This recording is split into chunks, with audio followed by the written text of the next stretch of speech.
SeaWorld Orlando is one of the best parks in the country. While it may be the budget park of Orlando since it's located right in between two of the biggest theme parks in the world, it's still an iconic location for Florida locals and tourists.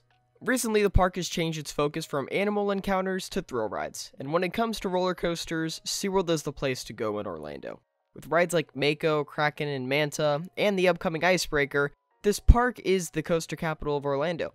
Now, SeaWorld has been doing well lately since the corporation has been consistently adding new additions to all of their parks. Now, SeaWorld Orlando is the biggest park in the corporation, discounting Busch Gardens. So today, we're going to try and predict the future of SeaWorld Orlando. Now, it wouldn't be a video about SeaWorld Orlando's future without mentioning the rumored Project Penguin. The project will be located in the current Festival Plaza and is rumored to be the new B&M surf coaster. Now, a little while back, I went deep into this project and tried to predict what this ride will really be. Now, what we do know is that it will most likely be a roller coaster, judging by the plot. And the model was either going to be the new B&M surf coaster or a B&M wing coaster. I said that it will be a B&M wing coaster similar to Thunderbird at Holiday World. However, I have now changed my mind and believe that it will be the new B&M surf coaster. Now, we don't entirely know what this model will really be, as it will be a world's first by B&M.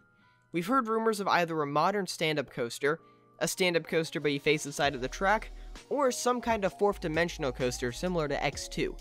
Now, for what the surf coaster could be is made for a whole other video. So, let's say SeaWorld Orlando builds a surf coaster throughout 2022, and it opens around March 2023. SeaWorld gained even more financial success from this addition, as the park's coaster lineup just grew to 7. So, what's next?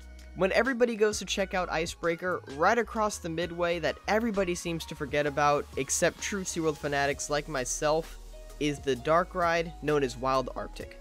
The ride was, and yes, I say was, a simulator dark ride themed to a tour of Antarctica with your captain Norm Snowman Miller of White Thunder. He gives you a tour of Antarctica as you check out some of its wildlife and natural beauty. But in typical dark ride storyline fashion, everything goes wrong and you almost die, but you make it out alive and return to base station Wild Arctic. You then exit the simulator and traverse through the most themed exhibit in all of SeaWorld. I don't go through SeaWorld's exhibits much, and I haven't gone through most of them, but I always find myself going through this one, and it isn't for the animals, it's for the theming. Now, the dark ride Wild Arctic has been operating since the park opened, but the ride, along with many others, did not reopen when the park opened its gates back up after the pandemic. 1 year later, and the ride is still closed. Now, I've heard a lot of rumors that the dark ride portion of this exhibit has been gutted and cleared out, which means Wild Arctic, at least the dark ride part, is probably defunct, which makes sense. While I personally enjoyed this ride and thought it was one of the best rides in the park, it was old and outdated compared to some modern simulators. Now, Wild Arctic is prime real estate for a new addition, especially being right next to Icebreaker and Sesame Street Land. Now, what I would love to see is some kind of shooting dark ride. This would fit really well into SeaWorld's lineup, as I feel that they are missing some kind of interactive attraction. It will most likely be themed to Sesame Street since it's right next to the land, and it would bring in the families. Sesame Street Land was one of the best things SeaWorld could have done financially, so adding a dark ride theme to that franchise would be huge. Now, I hope if they decide to build the dark ride, they remove the exhibit as well. As much as I love this exhibit, it would give the ride much more space to work with. Finally, one thing I would love to see come to the park is some kind of family coaster. Specifically, a family wooden coaster, either made by the Gravity Group or the new RMC family coaster model. SeaWorld has worked with both companies before, so it would be interesting to see which one would actually go to this park. The most likely option would be a Gravity Group, since Busch Gardens Tampa has Iron Gwazi, and honestly I would prefer a Gravity Group. Either way, both would fit well. It would give the families a mid-tier ride, since Icebreaker is barely a family coaster. Like, it's literally on the cusp of being one, just like Cheetah Hunt. So I feel like a ride like a Gravity Group family wooden coaster is the definition of a perfect family coaster for all ages.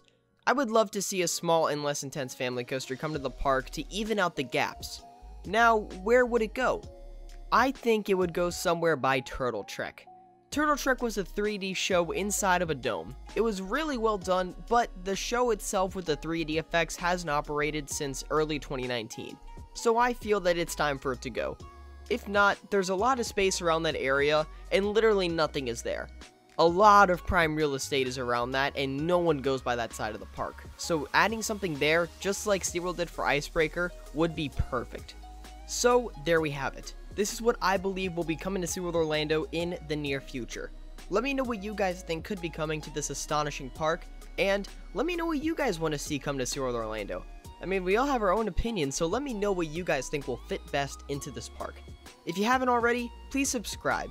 Only a small percentage of my viewers who watch my channel are actually subscribed. And I know thousands of YouTubers say that, but I feel like this specific percentage is just a bit off the mark. You guys know what I mean? So if you really enjoy my content and want to support the channel, the best thing you can do is subscribe. Also, don't forget to check out my merchandise in the link down below. It's one of the best ways to support the channel. And don't forget to check out my podcast, On the Hunt. As always, this is Hunter from Theme Park Hunting. I'll see you guys later, and follow the thrill.